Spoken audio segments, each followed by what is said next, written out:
ज्यावेळी छत्रपती शिवरायांनी आपल्या सवंगड्यांना सोबत घेऊन रायरेश्वराच्या मंदिरामध्ये हिंदवी स्वराज्य स्थापन करण्याची शपथ घेतली होती, तिथपासून ते छत्रपती शिवरायांच्या मृत्यूपर्यंत त्यांच्या सावलीप्रमाणे सोबत असलेला वीर म्हणजे शूरवीर बहिर्जी नाईक, ज्यांच्या योगदानाशिवाय हिंदवी स्वराज्य स्थापन करणं तर दूरची गोष्ट, परंतु हिंदवी स्वराज्य स्थापन करण्याचं स्वप्न पाहणंही कठीण होतं, असा तो वीर म्हणजे शूरवीर बहिर्जी नाईक. शिवरायांचा तिसरा डोळा, हिंदवी स्वराज्याच्या गुप्तहेर खात्याचे प्रमुख म्हणजेच शूरवीर बहिर्जी नाईक. आज आपण या शूरवीर बहिर्जी नाईकांचे योगदान हिंदवी स्वराज्यासाठी काय आहे, किती आहे हे पाहणार आहोत.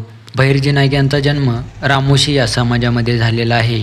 त्यांचं स्वराज्यासाठीचं योगदान जाणून घेण्यापूर्वी रामोशी हा समाज काय आहे त्यांच्याबद्दल थोडीशी आपण माहिती घेऊया.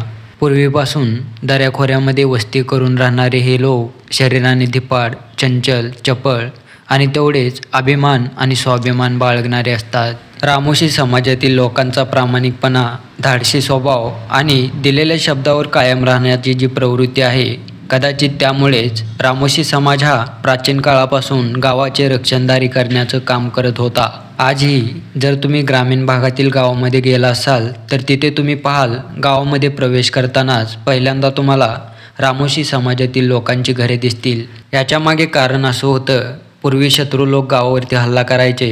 गावामध्ये जर खजिना वगैरे असेल तर तो खजिना लुटायचे. जर एखाद्या वेळी असा शत्रूंनी हल्ला केला तर पहिल्यांदा त्या शत्रूंना रामोशी समाजासोबत युद्ध करावं लागत असे आणि त्याच्यानंतर शत्रूंना गावामध्ये प्रवेश मिळत असे. सांगण्याचा अर्थ हाच की रामोशी समाज हा गावाची रक्षणदारी, किल्ल्याची रक्षणदारी करण्याची जबाबदारी पार पाडत होता. खैर, आता आपण आपला मुद्दा सोडून दूर जातोय.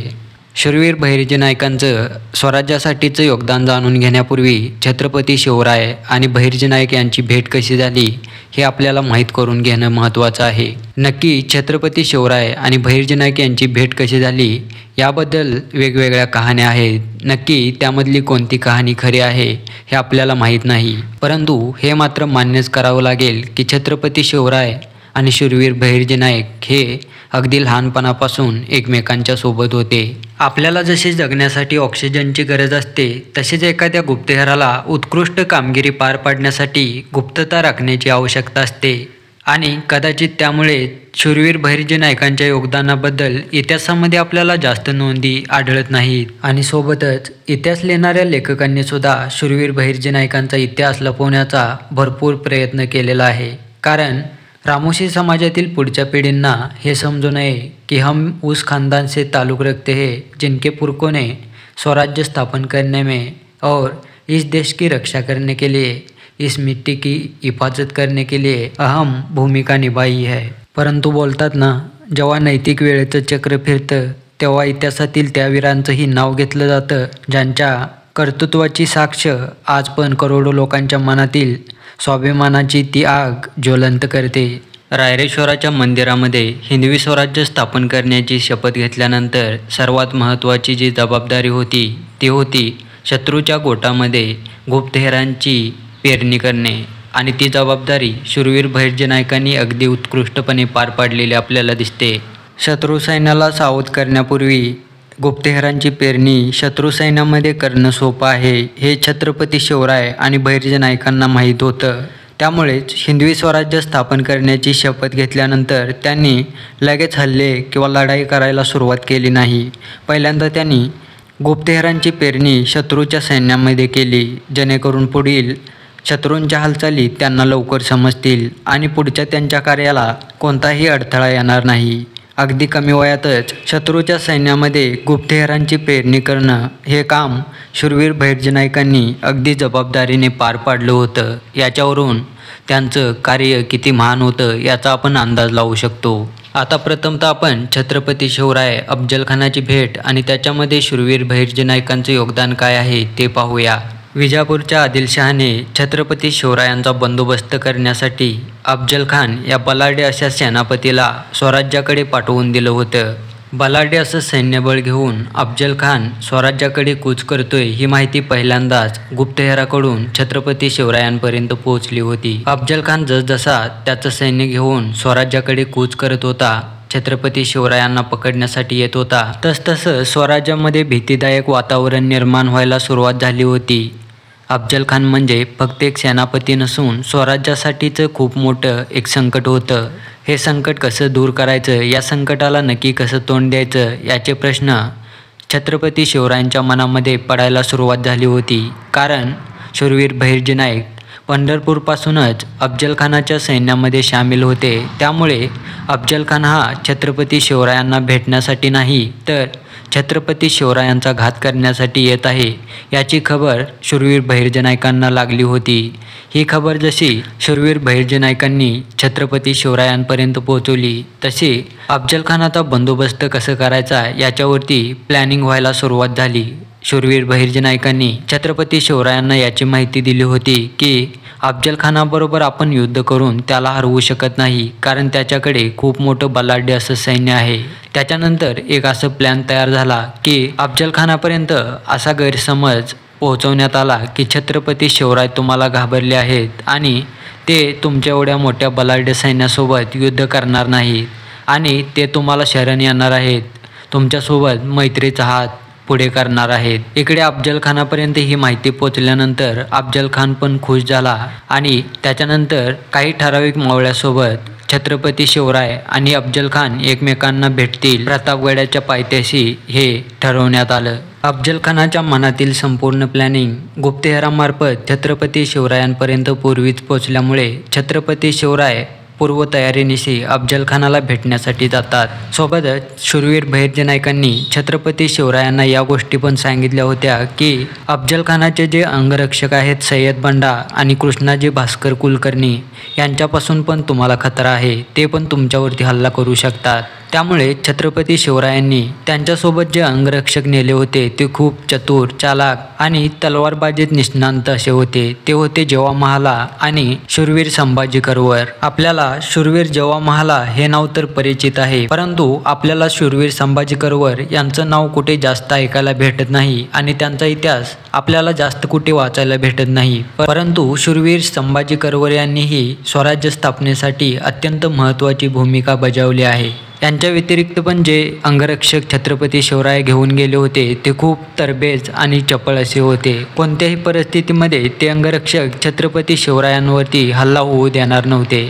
आणि त्याच्यानंतर आपल्या सर्वांना माहीत आहे छत्रपती शिवराय आणि अफजल खान एकमेकांना समोरासमोर भेटतात. अफजल खान छत्रपती शिवरायांचा घात करण्याचा प्रयत्न करतो, परंतु छत्रपती शिवराय वाघनक्याने अफजल खानाच्या पोटामधील कोतळा बाहेर काढतात. त्याच्यानंतर सय्यद बंडा छत्रपती शिवरायांकडे धावत येतो आणि त्यांच्यावरती हल्ला करण्याचा प्रयत्न करतो, परंतु तेवढ्यात जेव्हा महालात त्याचा तो हल्ला परतवून लावतो आणि सय्यद बंडावरती हल्ला करून त्याला ठार करतो. त्याच्यानंतर कृष्णाजी भास्कर कुलकर्णी हा अफजल खानाचा जो अंगरक्षक होता त्यानेही छत्रपती शिवरायांवरती हल्ला केला होता. त्याच्यानंतर कृष्णाजी भास्कर कुलकर्णी यालाही छत्रपती शिवाजी महाराज ठार करतात आणि स्वराज्याकडे आलेलं अफजल खान नावाचं एक भलं मोठं संकट स्वराज्याहून परतवून छत्रपती शिवाजी महाराज लावतात. आता याच्यामध्ये गुप्तहेरांचं काम किती महत्त्वाचं होतं हे तुम्हाला समजलं असेल.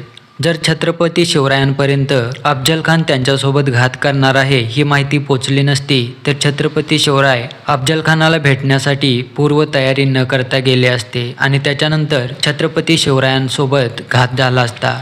त्यामुळे छत्रपती शिवरायांपर्यंत अफजल खानाची संपूर्ण माहिती पोहोचवण्याचं काम गुप्तहेर शूरवीर बहिर्जी नाईक आणि त्यांच्या टीमनं केलं होतं. त्यामुळे स्वराज्यावरती आलेलं हे पहिलं संकट छत्रपती शिवरायांनी यशस्वीरित्या परतवून लावलेलं होतं. स्वराज्यावरचं हे पहिलं संकट दूर झाल्यानंतर स्वराज्यामध्ये सैन्यबळ वाढवण्यासाठी खजिना किंवा पैशांची गरज होती. स्वराज्यामध्ये पैसा कुठून येणार हा सर्वात मोठा प्रश्न होता. या प्रश्नाचं उत्तर मिळवण्याची लवकरात लवकर छत्रपती शिवरायांना गरज होती, कारण स्वराज्याला जर सुरक्षित ठेवायचं असेल तर सैन्यबळ वाढवणं गरजेचं होतं. जर सैन्यबळ वाढवायचं असेल तर स्वराज्याकडे पैसा येणं गरजेचं होतं. यासाठी छत्रपती शिवराय, शूरवीर बहिर्जी नाईक इतर मावळे मिळून विचार करायला सुरुवात करतात. त्याच्यानंतर त्यांच्या असं लक्षात येतं आपण एक असं शहर लुटायचं ज्याच्याकडे पैसा मुबलक असेल आणि त्याच्यानंतर त्यांच्या डोक्यामध्ये येतं सुरत. सुरत हे शहर त्यावेळी व्यापाराचं केंद्र होतं. सुरत शहरामध्ये खूप सारे व्यापारी होते, त्यांच्याकडे मुबलक पैसा होता आणि जर का सुरत लुटली तर स्वराज्याकडे मुबलक पैसा येणार याची जाणीव छत्रपती शिवरायांना आणि इतर मावळ्यांना होती. परंतु सुरत शहर लुटणं एवढं सोपं नव्हतं, कारण सुरत शहराचा जो रक्षणदार होता तो होता इनायत खान. त्याच्याकडे सैन्यबळ पण मुबलक होतं आणि कोणाचीही सुरत शहराला लुटण्याची ताकद नव्हती किंवा कोणाच्या डोक्यात तसा प्लॅन पण नव्हता. तेच काम शूरवीर बहिर्जी नाईकांनी आणि छत्रपती शिवरायांनी करून दाखवलं. सुरत शहर लुटण्याचा प्लॅन कन्फर्म झाल्यानंतर पहिल्यांदा सुरत शहरामध्ये जाऊन तिथे त्यामध्ये कोणकोणते व्यापारी आहेत, त्यांच्याकडे जास्त पैसा आहे हे जाणून घेणं महत्त्वाचं होतं. त्याचबरोबर सुरत शहरामध्ये किती सैन्यबळ आहे आणि त्या सैन्यांचा वीक पॉईंट काय आहे, सुरत शहरातील चोरवाटा, या सर्वांची माहिती मिळवणं गरजेचं होतं. त्यामुळे शूरवीर बहिर्जी नाईक वेगवेगळं रूपं घेऊन ते सुरतेमधील व्यापाऱ्यांना भेटायचे. ते इनायत खानाच्या छावणीमध्ये पण जाऊन आले. त्यांनी सुरत शहरातील चोरवाटा, सुरत शहरामध्ये कोणते जे श्रीमंत आहेत त्यांच्याकडे जास्त पैसा आहे, त्या श्रीमंताचे साठे कुठे आहे, त्यांनी खजिना कुठे ठेवलेला आहे आणि आपण त्या सुरत शहरावरती कधी हल्ला करू शकतो, या सर्वाची माहिती मिळवून छत्रपती शिवरायांपर्यंत पोहोचवली होती. आणि त्याच्यानंतर शूरवीर बहिर्जी नाईकांनी आणि छत्रपती शिवरायांनी मिळून सर्व सुरत लुटीचा प्लॅन कन्फर्म केला आणि सुरत लुटलीही. सुरत अशा पद्धतीने लुटली की इनायत खानला समजलं पण नाही कधी छत्रपती शिवरायांनी त्यांचे सैन्य आले आणि सुरत लुटून परत स्वराज्यामध्ये आले. हे एक वेळ सुरत लुटल्यानंतर छत्रपती शिवरायांकडे म्हणजेच स्वराज्याकडे एवढा पैसा आला होता की पुढील 6 ते 7 वर्ष स्वराज्याकडे पैशाची कमी पडली नव्हती. याच्यावरून तुम्ही विचार करू शकता की सुरतेची लूट स्वराज्याच्या वाढीसाठी किती महत्त्वाची होती. आणि विचार करण्यासारखी गोष्ट अशी होती, छत्रपती शिवराय आणि त्यांच्या मावळ्यांनी सुरतेमधील अशा व्यापाऱ्यांना लुटलं होतं जे गरिबांचे पैसे लुटत होते, ज्यांनी गरिबांवर अन्याय अत्याचार करून पैसे कमवले होते. अशाच व्यापाऱ्यांना छत्रपती शिवराय आणि त्यांच्या सैनिकांनी लुटलं होतं. ज्या व्यापाऱ्यांनी कष्टाने कमवून पैसे ठेवलेले होते त्यांना छत्रपती शिवराय आणि त्यांच्या सैन्याने लुटलं नव्हतं.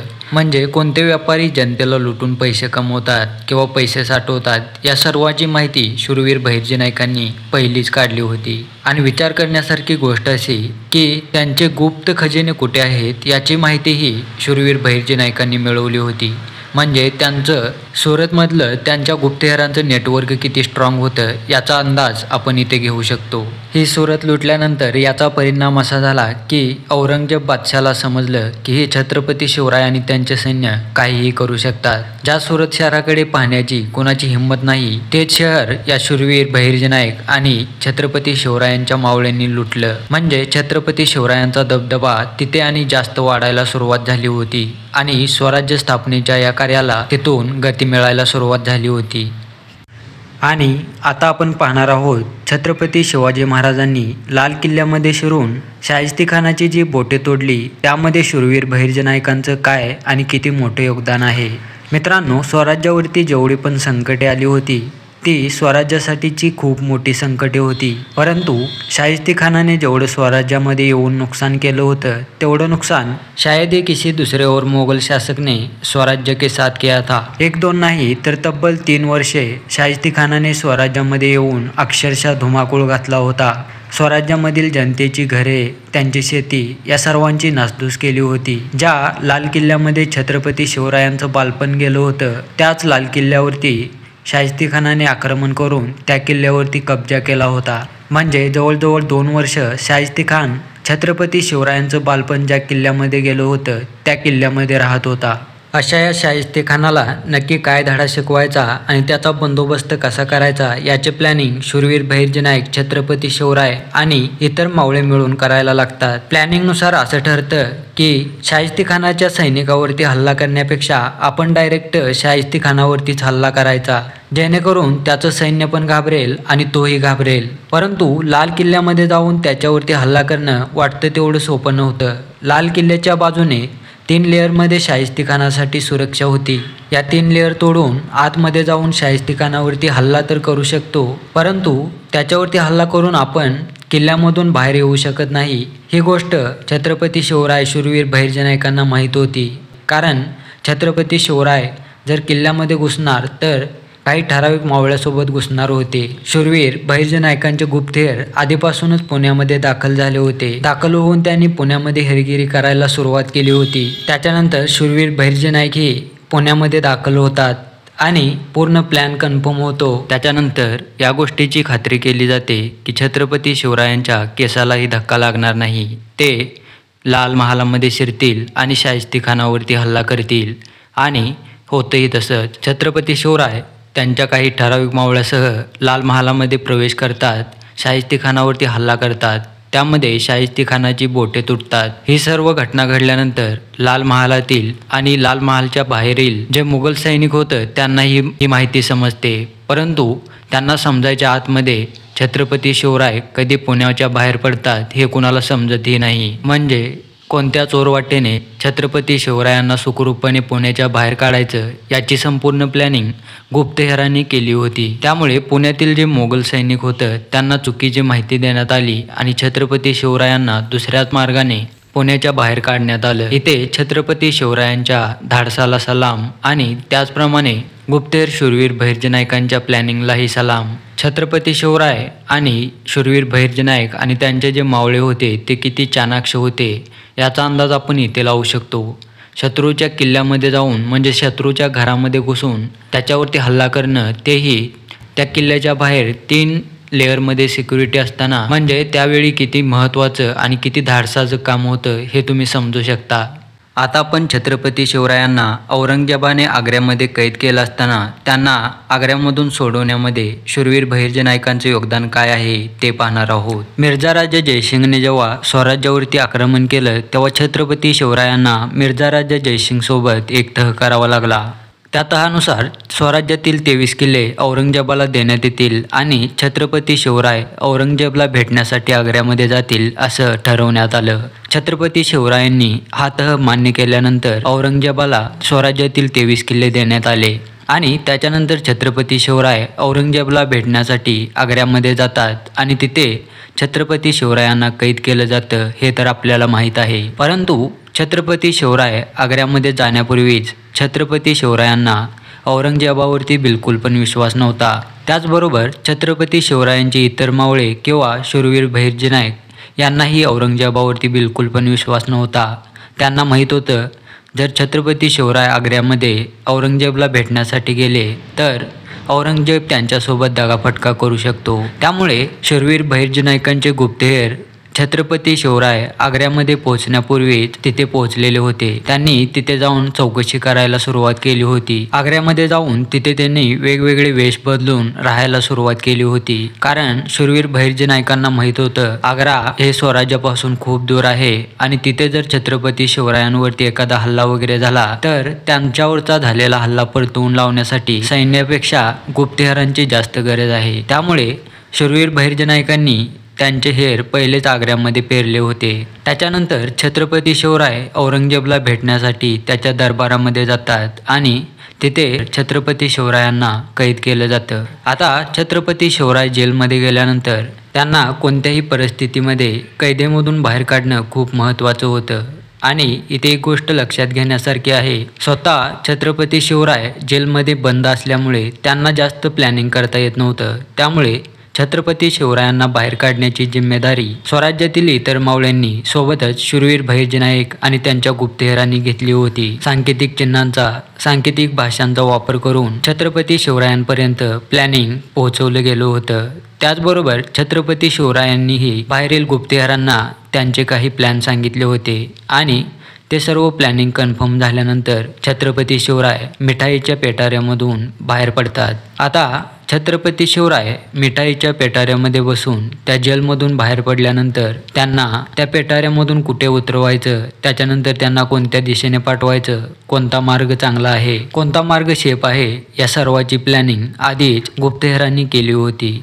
त्यानंतर छत्रपती संभाजी महाराजांना कुठे ठेवायचं या सर्वाचं प्लॅनिंग पूर्वीच झालं होतं. गुप्तहेरांनी मुघल सैनिकाला चुकीची माहिती देऊन त्यांना दुसऱ्याच दिशेने पाठवलं आणि छत्रपती शिवरायांना दुसऱ्याच मार्गाने स्वराज्याकडे आणण्यास सुरुवात केली. आता इथे अजून एक महत्त्वाचा मुद्दा आहे. जेव्हा एखाद्या राजाला किंवा एखाद्या सैनिकाला शत्रू सैनिक जेव्हा कैद करतं तेव्हा ते आपल्या राजाला किंवा त्या सैनिकाला सोडवून आणण्यासाठी दोन मार्ग अवलंबले जातात. पहिला मार्ग हा असतो की डायरेक्ट शत्रूच्या सैन्यावरती हल्ला करायचा आणि आपल्या राजाला किंवा सैनिकाला त्यांच्या कैदेतून सोडवायचं.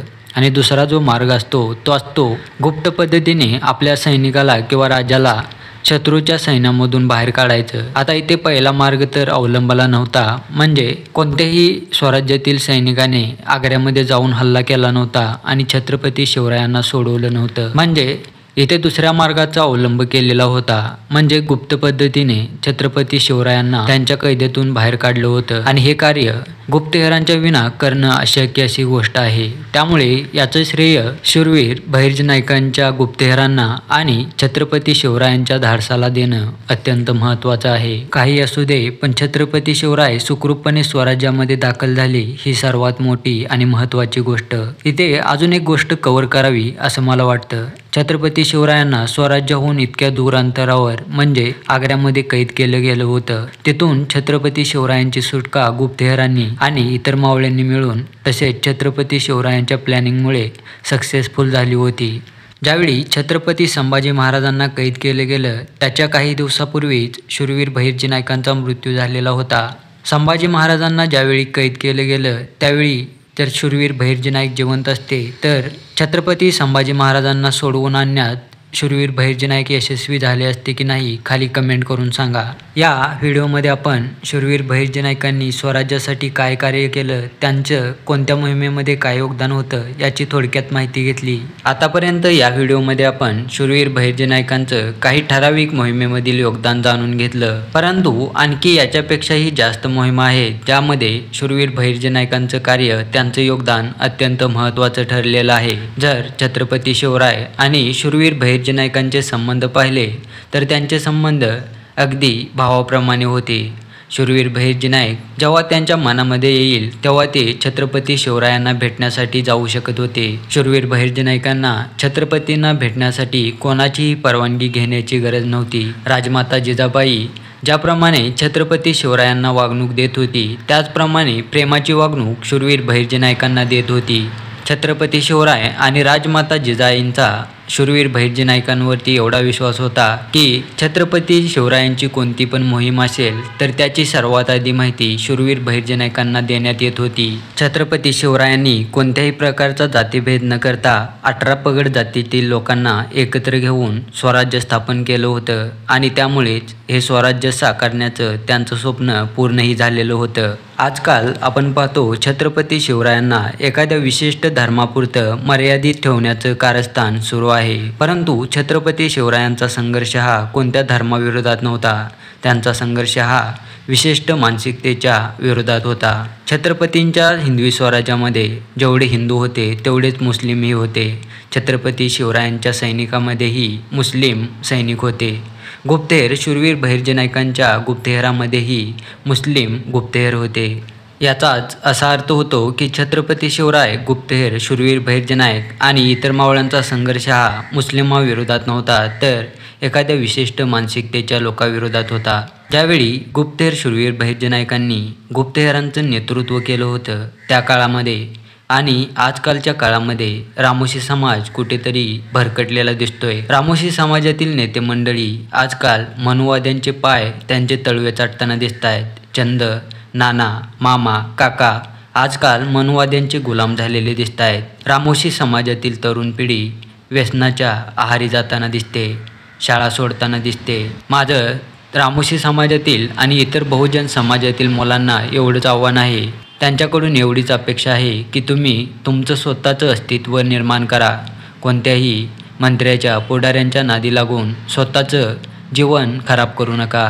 स्वतः नेतृत्व करायला शिका. आयुष्यामध्ये आपल्याला कोणाचेही पाय पकडण्याची गरज येणार नाही, वेळ पडणार नाही असं कार्य करा. ज्याप्रमाणे आपण छत्रपती शिवरायांचं, गुप्तहेर शूरवीर बहिर्जी नाईकांचे दाखले देऊन तुम्हाला मोटिवेट करतोय, त्याचप्रमाणे आपले दाखलेही पुढील भविष्यकाळात आपल्या मुलांनी त्यांच्या मुलांना द्यावेत असे कोणतं तरी कार्य करा. जर त्या काळी शूरवीर बहिर्जी नाईकांनी संपूर्ण गुप्तहेरांचं नेतृत्व केलं होतं तर आजकालच्या काळामध्ये रामोशी समाजातील एखादा व्यक्ती देशाच्या कोणत्याही गुप्तहेर संघटनेमध्ये का कार्य करत नाही किंवा देशाच्या कोणत्याही गुप्तहेर संघटनेचं नेतृत्व का करत नाही असा प्रश्न प्रत्येकाला पडायला हवा। आपला खरा विरोधक कोण आहे, आपण कुणाला विरोध करायचा आहे याची जाणीव आपल्याला होणं गरजेचं आहे। छत्रपती शिवराय असोत, गुप्तहेर शूरवीर बहिर्जी नाईक असू देत, आद्य क्रांतीवीर राजे उमाजी नाईक असू देत, सावित्रीमाई फुले असू देत, महात्मा ज्योतिराव फुले असू देत, डॉक्टर विश्वरत्न डॉक्टर बाबासाहेब आंबेडकर असू देत, या सर्वांचे दाखले आपल्याला घेणं गरजेचं आहे। त्यांची शिकवण, त्यांचा संघर्ष आत्मसात करणं गरजेचं आहे। त्यांच्याकडून त्यांची ती प्रेरणा घेऊन कार्य करणं गरजेचं आहे। पाठीमागच्या काही काळामध्ये रामोशी समाज शिकत आहे, रामोशी समाजातील मुले नोकरीला लागताना दिसत आहेत, रामोशी समाज दिवसेंदिवस प्रगती करत आहेत। फक्त रामोशी समाजानेच नाही तर संपूर्ण बहुजन वर्गातील समाजाने प्रगती करावी असं मला वाटतं। मी संपूर्ण बहुजन वर्गाची प्रगती अशाच प्रकारे सुरू राहावी, त्यांची प्रगती व्हावी यासाठी प्रार्थना करतो। मित्रांनो, शूरवीर बहिर्जी नाईकांचा मृत्यू नक्की कसा झाला हे आपल्याला माहीत नाही। इतिहासामध्ये त्याचे जास्त काही ठोस पुरावे नाही आहेत, परंतु गुप्तहेर शूरवीर बहिर्जी नाईकांचा मृत्यू हा सांगली जिल्ह्यातील खानापूर तालुक्यातील बानुरगड या ठिकाणी झालेला आहे। मी त्या ठिकाणी भेट दिलेली आहे। या चॅनलवरती मी बानुरगडावरचा तो व्लॉगही अपलोड केलेला आहे, तुम्हीही जाऊन तो व्लॉग पहा। आयुष्यामध्ये एकदा तरी बानुरगडला व्हिजिट करा आणि गुप्तहेर शूरवीर बहिर्जी नाईकांच्या समाधीचं दर्शन घ्या। सर्वांनी स्वतःची काळजी घ्या, त्याचबरोबर तुमच्या कुटुंबाचीही काळजी घ्या।